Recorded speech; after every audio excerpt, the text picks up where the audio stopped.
I want to give just a little instruction on how we practice on retreat. As you've now heard, every minute on retreat is a chance to practice, maybe even when sleeping. There's a metaphor that suggests that you envision your awareness is like a needle resting on a record. Anybody have a record player or remember records? A needle resting on a record, moving across the album while the music continually plays. The music in the metaphor is your inner world, your thoughts, emotions, and physical sensations. So the invitation is to keep your awareness turned toward your inner world, those processes, as much as you can, continually throughout the course of the retreat, just like the needle staying on the album. So we do everything we can to stay tuned into our own world. So we're listening to the music of our lives, right? And no matter if the melody is harsh and dissonant or beautiful and resonant, we don't attempt to change it because that would scratch the record. So we just be with it as it is, and knowing that it's not you, it's just music coming and going. No. So the topic of this retreat, as you know, is suffering as a doorway to wisdom and compassion. And I came upon this theme because my friend and colleague, Steve Hickman, finally agreed to come and give one of these talks. I've asked him every fall retreat we've had, and his wheelhouse is self-compassion. So that works. And plus, those of you who are at the spring retreat may recall, or not, there was a section of the final talk that focused on 4 ways to work with suffering mindfully. Anyone? Yogi brain helps you to forget what you just heard. Tomorrow you'll forget what you heard tonight. But the 4 ways to work with suffering mindfully are, 1, you have to know that you're suffering.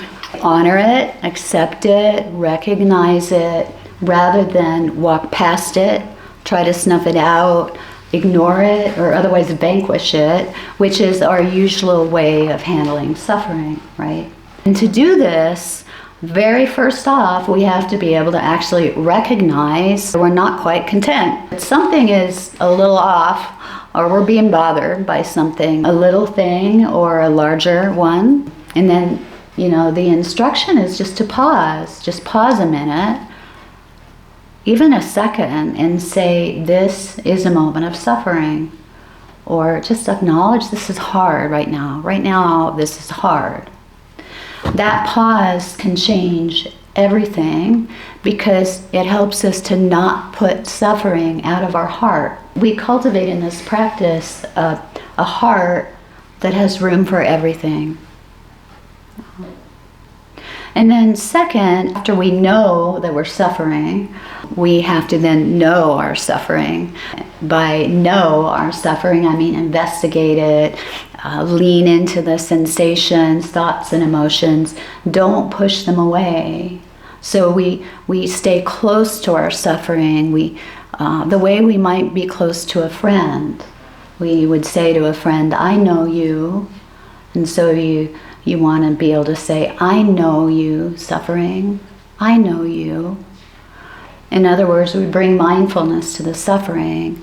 And to be able to bring mindfulness to suffering, we need stability of mind, that discipline of mindfulness, so we can hold and investigate our suffering without being toppled by it, without reacting to it, and without avoiding it in some way. And so the invitation for your formal practices and informal activities this weekend is that you focus on those 2 steps, among other things. Knowing that you're suffering, and then knowing you're suffering. So these two steps would be a great place to start this weekend. And that could look like this. Let's say you're doing a sitting meditation and your body keeps wanting to move, which bodies do, and you're in a mental battle with that. Anyone? That happened to anyone? And then you would notice that if you're being mindful, you'll notice that, like, wow, I'm agitated, I keep wanting to move. And you just pause and you say to yourself, this is a moment of suffering. This is hard. And then you would start that investigation process, like, is there an itch, or and my jaw tense, or do I have a sort of a ache in my hip that makes me want to change, or does my inner body just feel agitated? So we want to get to know our suffering, know it, right? And this is all opposed to making a problem of it or trying to stop it. From Thich Nhat Hanh, don't throw away your suffering. Touch your suffering, and your joy will become deeper. So once we know that we're suffering, and then we know our suffering via mindfulness, wisdom and compassion can arise. Wisdom and love. And these can naturally unfold via that investigation process that I just talked about. Put this over here because it's making noises. And so with our theme, suffering as a doorway, the distinction is that we use the experience of suffering to open up and directly investigate what's happening in the moment. As I said, sensations, emotions, and thoughts that arise. And that kind of investigation allows insight to naturally emerge from within the experience. So wisdom reveals itself as you deepen your understanding of your own suffering. And when wisdom reveals itself in that way, often compassion just naturally blossoms, because compassion is a deep, deep kind of wisdom. On the other hand, when you suffer and do the opposite by immediately trying to remember some kind of wisdom, and bring it in, we might miss the opportunity to find this inner clarity that's already present. And this reinforces the idea that wisdom is somewhere else rather than arising from within our own direct experience. So the key difference is whether we engage with suffering as a doorway to look inward, allowing our awareness to blossom into wisdom and compassion, or whether we turn away from the experience and seek to grab some memorized wisdom and bring it in. But still, if you're floundering, it's important to know these teachings, which we'll talk about, so that you can reach out for them. It's a support, these teachings. It's the refuge of the Dharma, right? So there's a place for both wisdom from within and reminding oneself of what we already know. So this evening, we are focusing on the wisdom teachings, mostly from the frame that suffering is a catalyst to wisdom. But also as just a reminder, always, it's important to know the teachings as a frame of reference. So we'll start by reviewing some of the basic wisdom teachings that are on your handout. And we won't look at this one, we'll look at this side, not the side with the circles. So I'll review these before moving on to new material that will be new for almost everybody. I want to remind everybody that this path we're on, the Dharma path, has 3 prongs. Anybody remember what those 3, you can raise your hand. Anybody remember the 3 prongs? Yeah. So they are ethics, which Katie just spoke about, guidelines for wholesome behavior, meant to be seeds of inquiry, not commandments. Focus is always on non-harming. And the second prong is mental discipline, so the actual practice. What usually comes to mind when we think of mindfulness, and we'll be doing a lot of that here. And then finally, the third prong is wisdom. And there's a lot of wisdom to glean on the Dharma path, both to learn about from within and to find from without. So in looking at the handout, we'll look at the Four Noble Truths first, so a review for many of you. The earliest wisdom teaching that we learn is the Four Noble Truths, and its connected Eightfold Path, 3 poisons, and the 3 marks of existence. So this is meant to be just a review. So I encourage you to let them be seeds of reflection rather than something to memorize this weekend or to master, right? It's just a quick review so we have sort of a frame from what we're all coming from. And especially if you're new, don't wrap yourself in knots over this. Let it percolate, and your insight into these truths will evolve over time. That's inevitable. So the Four Noble Truths, one of the most basic teachings in Buddhism, refers to one, that life is unsatisfactory. The word dukkha in Pali, best translation is unsatisfactoriness. Sometimes we use the phrase suffering or pain as well, but the closest translation is really that, we're not going to get everything we want in life. It's a difficult journey. There will be pain. A second noble truth is that the cause of some kinds of suffering, not all of them, some kinds of suffering, is caused by clinging.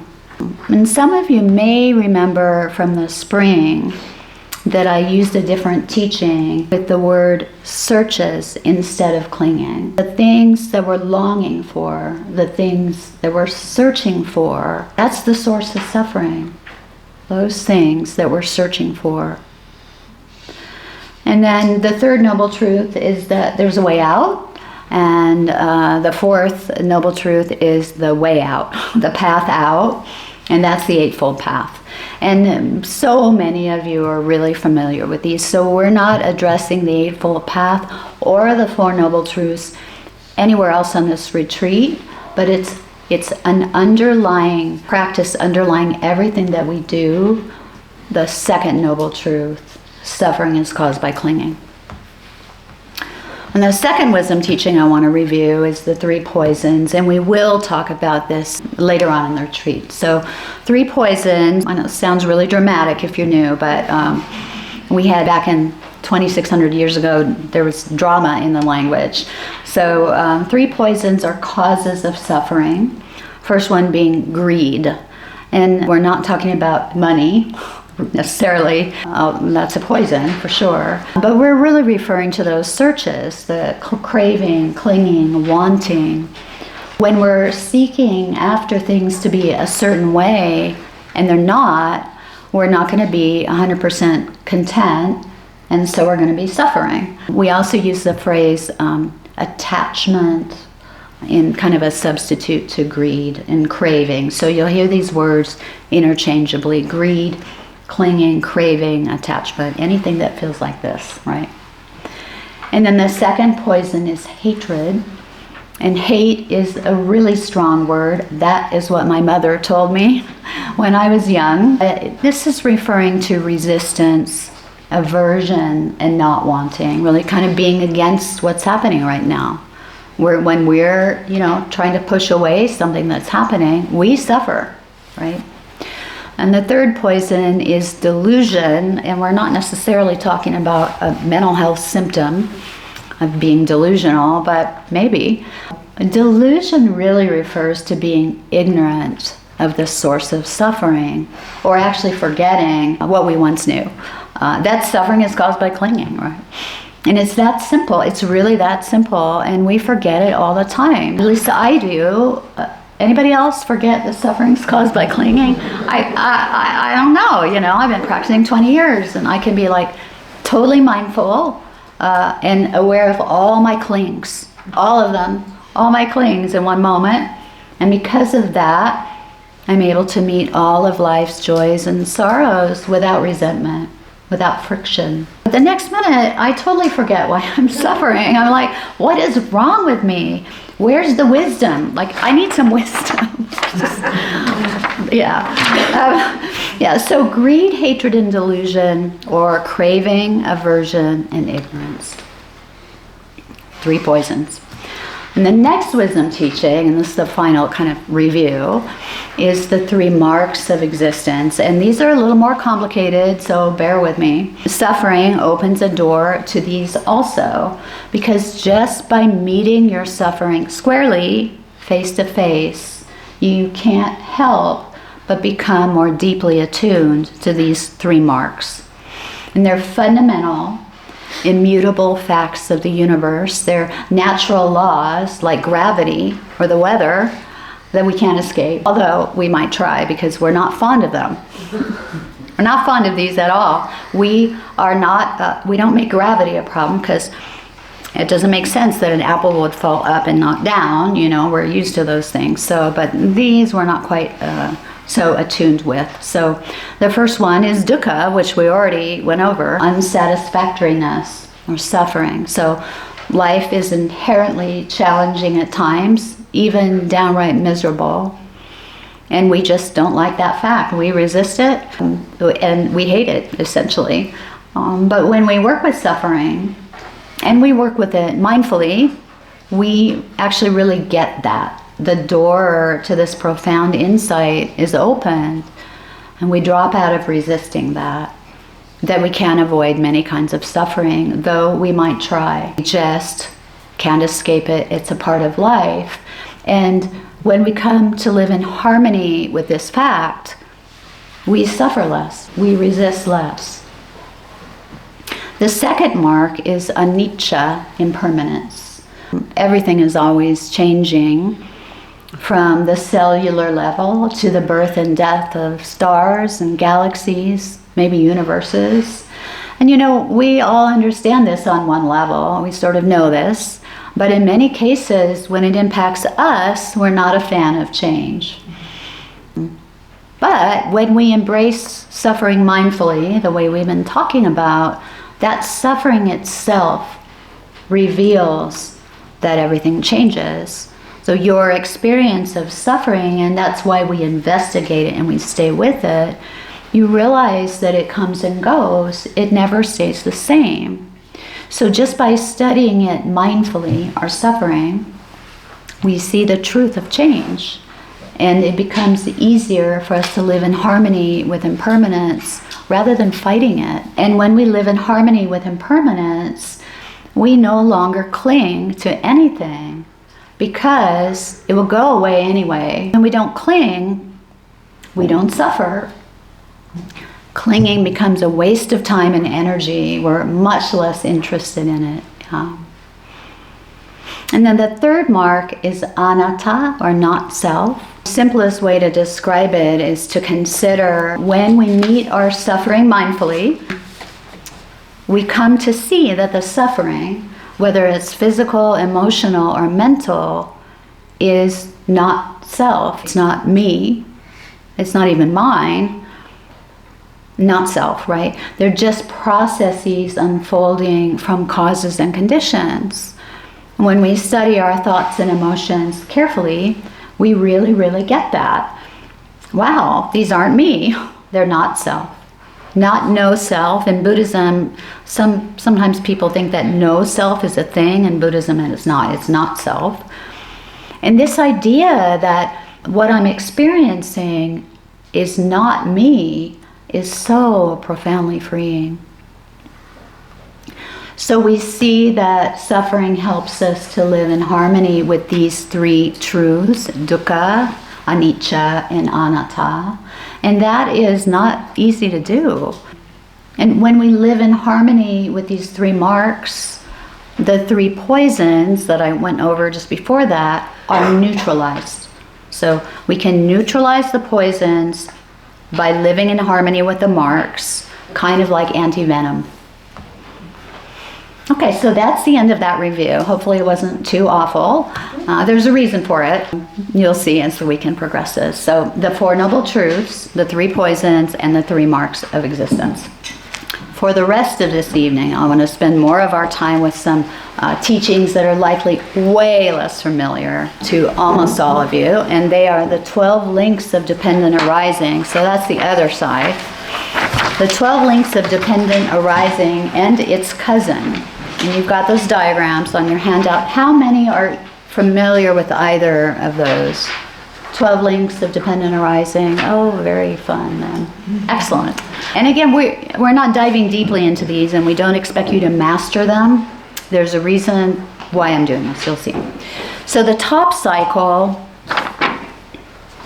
The 12 links of dependent arising points to the importance of working with poisons as a path to freedom from suffering. And the second cycle, the bottom one on your handout, focuses on cultivating wholesome qualities as a path to freedom from suffering. And they're very, very different. We'll look at the top one first, which is the classical one.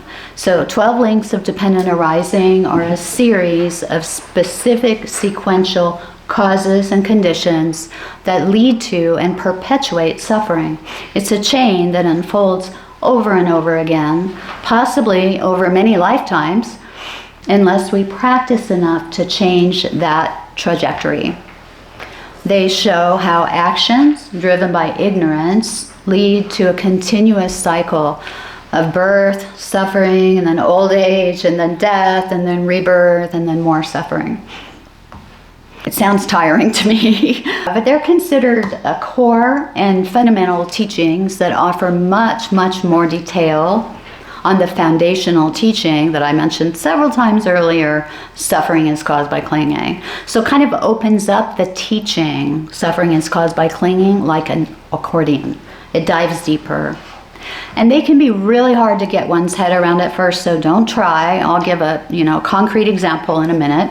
And I have to admit that I am not a fan of this teaching at all, except for parts 6 through 9, which revolve around our response to pleasant and unpleasant stimuli, which are very, very practical and useful and make a lot of sense. Immediate applications in this life. And the cycle happens over and over again unless we practice non-resistance and non-clinging at those stages. But beyond those middle stages, to me, this cycle is not at all appealing. I mean, the part about being reborn again and again and again into more suffering. And then also, as you study it more, nothing about that here, but there's a teaching that says when you have completely purified your reactions to things, in other words, you're enlightened, that you're never born again. No, what would be the point of that? I ask you. Because personally, I can't yet imagine a lifetime where I look forward to not being born again. If there's reincarnation, and I'm not saying there is, let me do it again, please. A do-over. And especially, this is if I've purified the poisons and am living my happiest life at ease, bothered by nothing, devoting my life to service, why in the world would I want to not be born again? I guess when I am fully enlightened, I'll be fine with that. But I have a long way to go, clearly. It seems as if I'm on a bodhisattva path, which some of you may have heard of, which is a path where one forsakes not being born again to keep returning and devoting their lives to compassion and service. That's plan B. I'll take that one. So we're going to take a look at how the 12 links of dependent arising might unfold in a microcycle of samsara, suffering, in daily life to try to make sense of how it works using a fictional friend, Sam. And we'll call it Sam's cycle of suffering, or Sam's cycle of samsara, or your cycle of samsara, because as you listen, you'll see similar patterns in your own life. So, as you look at the handout, we'll start with number 1. It begins with ignorance, not knowing, the poison. So Sam forgets that late night binge watching will lead to feeling awful the next day, mistaking short-term pleasure for long-term wellness. Anybody do that? All right, and then from that, we have volitional formations, although it's habitual patterns on your thing. Habits and actions arise from ignorance. So Sam decides just one more episode and prepares snacks, reinforcing the habitual tendencies, right? And then consciousness arises. So his awareness becomes absorbed in the show, and he's only dimly aware of his need for sleep. And then we have name and form. And this one is really tricky. At its core, this refers to the separation between a label like cup and the actual form of the cup. So it's about separating the mental from the physical. It creates a separateness rather than connectedness. So Sam's body and mind are disconnected. His body is tired, but his mind is filled with thoughts about the show. And this perpetuates those habitual patterns, the split, this disconnect, right? And then we have senses are happening. So Sam's eyes are fixated on the screen, his ears are taking in sound, his mind is spinning, and all of the sense doors are hijacked. And here's where we get to the magical, those 6 through 9 I told you about. So contact, so our senses connect with sensory objects. Sam's senses experience direct contact with the show, snacks, and atmosphere, deepening his immersion. From contact comes feeling, and many of you are familiar with feeling tone or Vedana. So every single time we're connecting with the outside world, our senses, there's going to be a pleasant, unpleasant, or neutral feeling tone. Sam is feeling a lot of pleasant excitement, laughter, like maybe being scared. Some people, find that pleasant. I don't, but I'm just saying. But also fatigue is present, but largely ignored because of that split, right? Because of the separateness. And then from feeling tone comes craving or desire. So he wants the pleasant feelings to continue, and he hopes for endless episodes and dreads the wait for the next season. Does that happen to anybody? Yeah? After craving comes clinging or holding on. So it's just a tighter grasp. That's where we would call it attachment. Sam is really hanging on now. He's glued to the couch, he's clutching his remote, and he's convinced he's going to get a head start on watching the next season, no matter what it takes. Maybe he'll get a VPN and try to see the season before it gets out in the US, or he'll invent some kind of a hack. It happens. You can actually do that. I know because I've tried. I've used a VPN before, and I've actually been able to see something that wasn't going to be in the US for a year. So after that, after the clinging, is becoming. So we get caught up in all that holding on. Identity forms. His identity is formed as like a true fan. And that attachment shapes actions, further actions. So Sam forms the vow, I'll binge every series, sleep doesn't matter, and the habits deepen, right?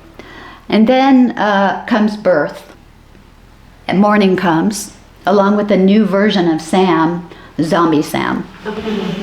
And that everything that's born dies, and so aging and death is the last step on the cycle. His energy crashes, his productivity dies, he suffers headaches and regret.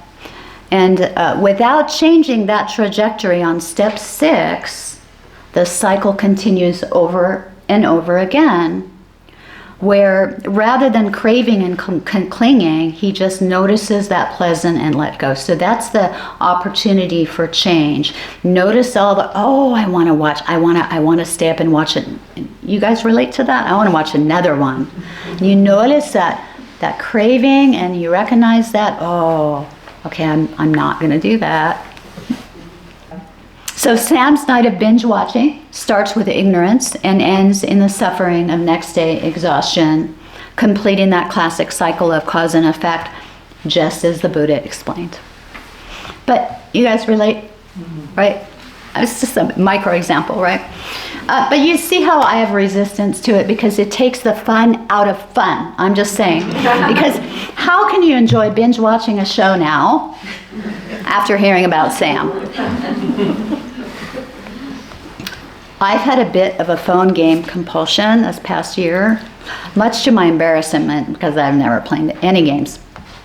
Discovered it by accident, and I've been watching that same cycle play out over and over again for weeks, vowing to stop, but I get hooked at that point of pleasant contact, almost every time. And that almost immediately becomes clinging, because the dopamine rush, when you succeed and you get to the next level, it's a thing. It's real. It's very pleasant. I used to judge gamers, but here's the thing. Now I've become one, right? That step, becoming, right? I've become one. But the 12 links literally takes the fun out of this, because since I'm a serious practitioner, I can't just enjoy my game in peace. I need to study it and report back to my teacher. Yeah, it's not fun at all. I'm doing it though, because I'm a good student.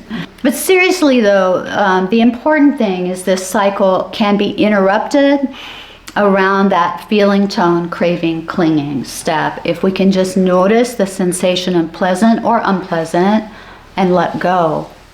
Just let the sensation be without grasping after more of the pleasant or pushing away the unpleasant. That prevents the next step, becoming. So there's great potential in studying and putting these 12 into practice, but I am not a fan still. I'm kind of an Eeyore about them. You know, Eeyore says like, it's all for naught. Don't think I will ever be happy. Nothing will ever change. I told my teacher this and he laughed. Fortunately though, now this is the really cool thing, the Buddha described two kinds of dependent arising, and the bottom one is what we'll talk about a lot this weekend. The second chain of causes and conditions is considered a path of liberation or transcendence.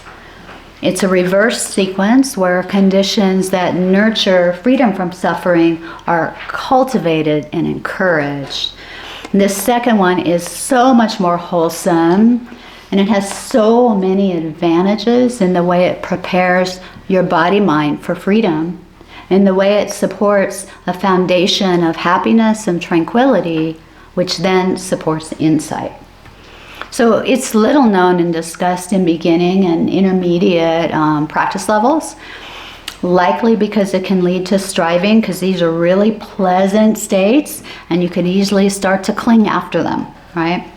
It's very similar to the Anapanasati practice that we did in the spring, and it can lead to striving too. So we'll take a look at that one. We look at step 1. It begins with suffering. So it starts with suffering, not ignorance. Suffering is the start of something good, just like the theme of this retreat. Suffering is a doorway, right? So when you recognize that you're suffering and that you don't like it, it's not satisfying. This isn't what I want from life, right? Not in a striving way. When I say this isn't what I want from life, I'm actually talking about like a wholesome and aspirational way, a loving way. Like, this is hard, I want something different from life. From there, when you recognize that, you have intention for things to be different. From there, if you're not caught up in the poisons, the next thing is conviction can arise. It can be nurtured. So conviction, like firm and confident trust in the possibility of freedom from suffering or the effectiveness of the Dharma, it's not simple faith at all. It's really conviction, really. It's a turning point. And it's a really different turning point than the one in the 12 depressing links. That's what I call them. Conviction is the magic moment. It's something we can encourage and nurture. And then you'll notice all the steps after that are wholesome and positive states. So number 3, a sense of gladness or delight that arises from conviction. Anybody ever feel that, you know, there's a feeling of gladness when you've connected with the reasons for your practice and you have trust that it has helped and will help? You know that feeling? Yeah, that what can't be possessed by the poisons to have that happen, right? Poisons aren't there. It's like, oh gosh, I love this path.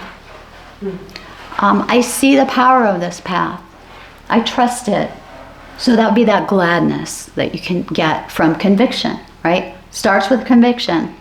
And from gladness very easily arises joy, or piti in Pali. You know how it is. You got delight, and then it's even more uplifting. You have joy in the practice. Anybody have joy in the practice ever? Yeah, right? Joy. But joy cannot be maintained because it's a little intense. Typically, joy would then settle back into tranquility. Now, anybody been working with the Anapanasati since last spring? So you'll start to see that these are really similar to the Anapanasati. From tranquility, we can get happiness and contentment. Don't you guys love this? Don't you totally love it? Because when we're tranquil and content, nothing bothers us. And again, we can't do this cycle here if we're strongly possessed by the poisons. The poisons have to be weakened.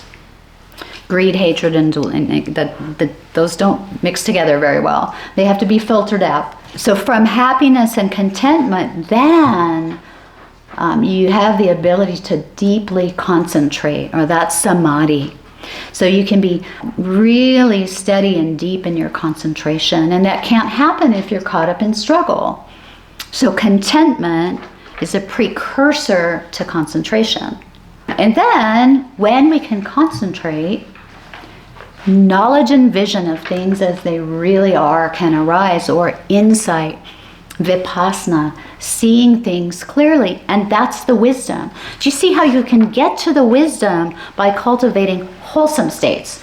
You don't have to do that that cycle of 12 depressing links. That's the wisdom. And then when we can see clearly the wisdom, we are now disenchanted with clinging and suffering. These habits of mind no longer appeal because we've seen clearly. And with disenchantment comes dispassion, which is a gradual fading of clinging and desire. Fading, right? Dispassion. When clinging and desire have faded, liberation is possible, attaining freedom from clinging and therefore freedom from suffering. With liberation comes knowledge of the destruction of the poison. So basically you have really a deep understanding that the poisons are gone, no more poisons. That would be enlightenment. You have purified the poisons completely, and you know that you purify the poisons completely. The Buddha has this thing about you can experience something, but then you have to know that you've experienced it, which is the culmination of all of it. And then like Sam's cycle, this can play out in moments of our lives, in formal practice, as well as the grand scheme of all of our lifetimes, if we have multiple lifetimes. I'm just saying. So these 12 links of liberative dependent arising are, from my point of view, wonderful. I have conviction about them. And what's so awesome is just the way they naturally flow from one to the other without work. Tranquility and happiness are naturally needed as precursors to concentration. Each link needs the previous one to manifest. And when we have conviction, number 2, when we have conviction, this process and outcome is inevitable. I've experienced it. And you can see how different these are, but they actually present a balanced framework for orienting our lives for freedom. And in their balance, they can work together. So, for conviction to arise, you can't be strongly caught up in the poisons. There has to be some suffering, but you can't be caught up in the poisons. So you can work on the 12 depressing links to, weaken the poisons, and then you can move down to the other cycle. Like Sam, how can you find conviction when the poisons are so strongly active? You see how that works? And, obviously there's a risk of falling into striving or greed because these states are so wholesome and pleasant. So it's really more that we want to just gently nurture and encourage them, and we'll have a chance to do some practices around that this weekend. Tomorrow we'll talk about hindrances which is a guided practice that trains us to recognize poisons and offer antidotes so that the wholesome states can be nurtured. So you'll be able to work on subduing the poisons tomorrow. But for the rest of the talk this evening, we'll focus on conviction. Yeah. Sada in the Pali. And again, that's the stage where suffering becomes a springboard toward the cultivation of wholesome and beautiful, liberating states of mind. When we deeply, deeply understand conviction, we are inspired to nurture it. We can nurture it. And so it's helpful to understand how really important it is. Some key aspects of conviction are confidence in the path and the teachings. This is usually based on lived experience. Right? You've lived that these teachings are useful, so confidence. And then certainty is an aspect of conviction. So a feeling of being sure that the teachings are true, but again, coming from study and reflection, grounded in reason, it's not blind faith. And then commitment is part of conviction. So a willingness to stick with the path even when it seems difficult or you become confused. And then clarity, there's a lot of C's on here. Clarity, there's a clear sense of purpose. You know why you're doing this. You trust that more and more freedom from suffering is possible. And again, this is all based on lived experience, not blind faith. So some of you are brand new to mindfulness here, and there may not be much of that lived experience, right? But keep practicing. The benefits will show up very quickly. And along with the benefits, conviction. It's absolutely essential on our path, and it's not spoken about enough. Has anybody heard about it? Not so much, right? Because, at some point we recognize the unsatisfactoriness of that cycle of suffering, the hamster wheel that we're all on. Like Sam, that chain of depressing, dependent arising is not at all satisfactory. So instead of ignoring or despairing like Eeyore, we place trust in the Dharma path with conviction. We're convinced that freedom from suffering is possible on the basis of experience, reflection, and study. Conviction helps us on our path in so many ways. It creates energy and action, because when you are convinced change is possible, you're energized to act by coming to retreats, by going to Sangha, by taking classes. You have the energy to keep going. It transforms that passive suffering then into this active form of seeking without striving. Without conviction, we can stay trapped in doubt or apathy. We lose momentum to practice. Has that happened to anyone? Yeah. It leads to mindfulness, tranquility, ultimately those deep meditative states, which encourages those insights that can lead to freedom. It's conviction that keeps us returning to the path through setbacks, restarts, and dry spells. And we all have dry spells. So nurturing conviction and revisiting your inspiration, your aspiration, remembering the reasons why you practice are essential. And there are more than a few ways we can deliberately cultivate conviction, and we'll work on that this weekend. So first, as I said, we must work with the hindrances and therefore dilute the poisons so that we can actually even traverse that path of liberative dependent arising. We can reflect daily on our deepest values and aspirations, what we long for, not in a striving way. We can recall moments where the teachings have worked for us, however small. Perhaps just noticing being less reactive or having more clarity, some kind of direct personal experience. I know most of you have all had this, or you wouldn't be here. We can read or listen to stories of other practitioners whose lives have been transformed by the practice. We can experiment Put the teachings into practice, observe results, and let conviction grow from evidence, because it's not blind faith. And then we can hear Dharma talks that resonate deeply, that speak to us, that can help us shift superficial belief into heartfelt confidence. We can regularly associate with those who inspire trust and clarity. We encourage connection with wise spiritual friends. I mean, that's why we're here, I think. I think we also come to be around the energy of wise spiritual friends. Otherwise, we could go sit in a hut in the Himalayas, right? And there are dangers in losing conviction. Without conviction, doubt creeps in, which will paralyze wholehearted practice. You lose that energy, that momentum. Skepticism can arise. It tips into cynicism. You can return to old habits, continue that cycle of depressing suffering, cycle of samsara.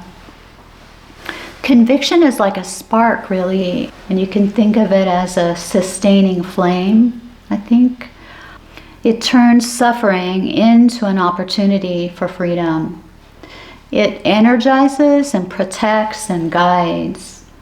By understanding and nurturing and also relying on conviction, we can all orient our lives towards freedom. The Buddha said, just as a skilled driver, having set a vehicle rolling on a firm road, vehicles and roads, right, would safeguard it, so too a practitioner, having established conviction, safeguards all wholesome qualities. So conviction protects our heart. I want to wind down this evening's talk by reading again a passage that I read at the spring retreat, because that passage, which you'll probably remember, is actually the preamble to this specific teaching of liberative dependent arising. So from an early Buddhist text. When the gods pour rain with heavy drops and crash thunder on the upper mountains, the water flows down along the slopes and fills the mountain cliffs, rifts, and gullies.